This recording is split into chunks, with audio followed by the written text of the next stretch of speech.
నమస్కారం. సర్వ విఘ్నాలను తొలగించి అష్ట ఐశ్వర్యాలను ప్రసాదించే దేవదేవుడు వినాయకుడు. ఆ పార్వతీ తనయుడు మహారాష్ట్రలోని పూణే పరిసర గ్రామాల్లో అష్ట వినాయక రూపాల్లో కొలువై ఉన్నాడు. జీవితంలో ఒక్కసారైనా ఈ అష్ట వినాయక క్షేత్రాలను దర్శించనిదే జన్మ తరించదని భక్తుల విశ్వాసం. శుక్లాంబరధరం విష్ణుం శశివర్ణం చతుర్భుజం ప్రసన్నవదనం ధ్యాయేత్ సర్వవిఘ్నోపశాంతయే. అగజా ఆనన పద్మార్కం గజాననమహర్నిశం అనేకదంతం భక్తానాం ఏకదంతముపాస్మహే ఏకదంతముపాస్మహే.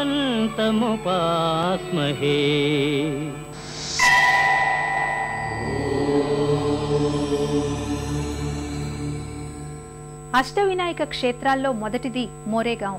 ఇక్కడ వినాయకుణ్ణి భక్తులు మయూరేశ్వర్ అని పిలుచుకుంటారు. ఈ క్షేత్రంలో స్వామివారు మూషికంపై కాకుండా నెమలిపై ఆసీనుడై ఉండటమే అందుకు కారణం. సిద్ధి బుద్ధి సమేతుడుగా కొలువై ఉన్న ఆ సింధూర రూపధారిని మనసారా దర్శించుకుందాం.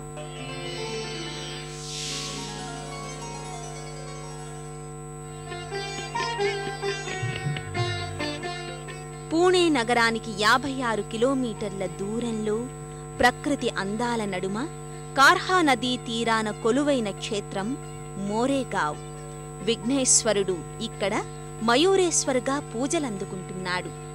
అష్ట వినాయక క్షేత్రాల్లో మొదటిదైన ఈ క్షేత్రంలోనే వినాయకుడు సింధూరాసురుడనే రాక్షసుణ్ణి వధించాడని స్థలపురాణం చెబుతోంది. స్వామి ఇక్కడ మూషిక వాహనంపై కాకుండా నెమలి వాహనంపై ఆసీనుడై ఉండటం ఇక్కడి విశేషం. అందుకే ఈ దేవుడికి మయూరేశ్వర్ అనే పేరు ఏర్పడింది. అనాయకైకనాయకం వినాశితే భదైత్యకం అనాయకైకనాయకం వినాశితే భదైత్యకం నతాశుభాశునాశకం నమామి తం వినాయకం ముదాకరాత్తమోదకం సదా. ఇక్కడ వినాయకుడి మూల విరాట్టుకు ఎదురుగా నందీశ్వరుని విగ్రహం ఉండటం మరో విశేషం. గణనాథుడికి సేవ చేసేందుకు నందీశ్వరుడే ఇష్టపూర్వకంగా ఇక్కడ వెలిశాడని ప్రతీతి. ఇక్కడి మయూరేశ్వర స్వామిని బ్రహ్మదేవుడే స్వయంగా ప్రతిష్ఠించాడట. పాండవులు కూడా తమ వనవాస సమయంలో ఈ స్వామివారిని పూజించారట.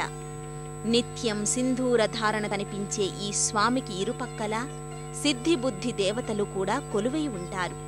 చూడటానికి ఈ ఆలయం ఓ మసీదును పోలి ఉంటుంది. మొఘల్ రాజుల దండయాత్రల నుంచి కాపాడేందుకు అప్పట్లో ఈ మందిరాన్ని మసీదు నమూనాలో కనిపించే విధంగా నిర్మించారు. ఈ మయూరేశ్వర వినాయకుణ్ణి దర్శించుకుంటే దీర్ఘవ్యాధులు ఇట్టే నయమవుతాయని భక్తులు విశ్వసిస్తారు. రక్షకం కళాధరావతంసకం విలాసిలోకరక్షకం అనాయకైకనాయకం వినాశితే భదైత్యకం అనాయకైకనాయకం వినాశితే భదైత్యకం నతాశుభాశునాశకం నమామి తం వినాయకం. కోరిన కోర్కెలు సిద్ధింపచేస్తాడు కాబట్టే గణనాథుడికి సిద్ధి వినాయకుడు అని పేరు. అటువంటి సిద్ధి వినాయక రూపంలో కొలువై ఉన్న క్షేత్రం సిద్ధటేక్. ఇక్కడి గణేశుణ్ణి శ్రీ మహావిష్ణువే స్వయంగా ప్రతిష్ఠించాడని ప్రతీతి. ఇక్కడ స్వామి కొలువై ఉన్న గిరి చుట్టూ 21 ప్రదక్షిణలు చేస్తే ఎలాంటి కోరికైనా ఇట్టే నెరవేరుతుందని భక్తుల విశ్వాసం.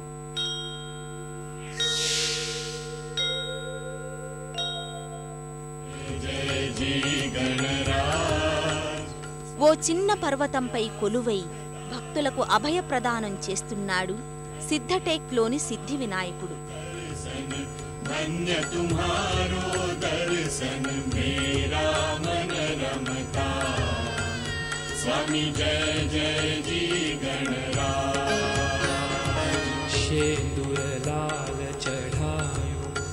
अच्छा गजमुख को स्वामी अच्छा गजमुख को అష్ట వినాయక క్షేత్రాల్లోని రెండోదైన ఈ ఆలయానికి చాలా ప్రత్యేకతలు ఉన్నాయి.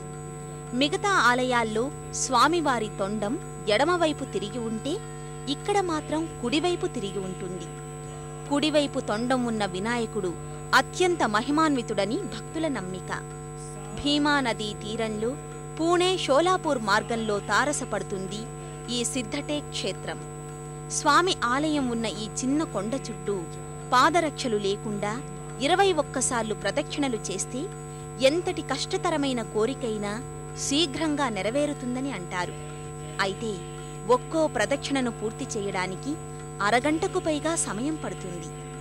ఇక్కడున్న సిద్ధి వినాయకుణ్ణి పూజించిన తరువాతే మధుకైటభాసురులను శ్రీ మహావిష్ణువు సంహరించాడని ప్రతీతి.